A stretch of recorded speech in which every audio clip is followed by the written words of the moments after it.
So here we are in lesson 7, which is the last lesson in module 2. And I want to talk to you a little bit about creating a definition of success for yourself.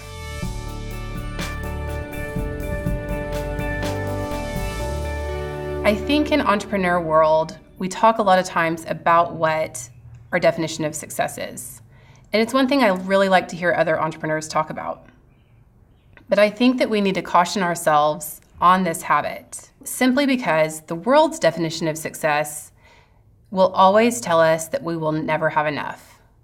And not having enough means we're going to start playing the comparison game, and we're going to get sucked into burnout and exhaustion, and we're going to feel like we can never win.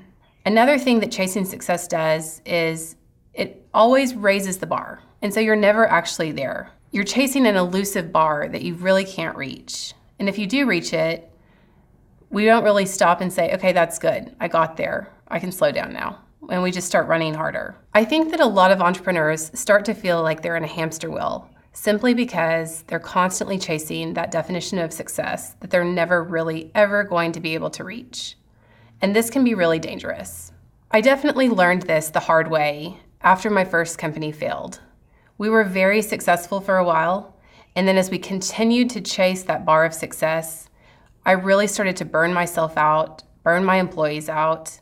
I became super competitive, and I didn't really enjoy the person I was becoming, chasing that definition of success. So when I started my next company, I decided that the important thing to define wasn't success, but that it was crucially important that I define what is enough.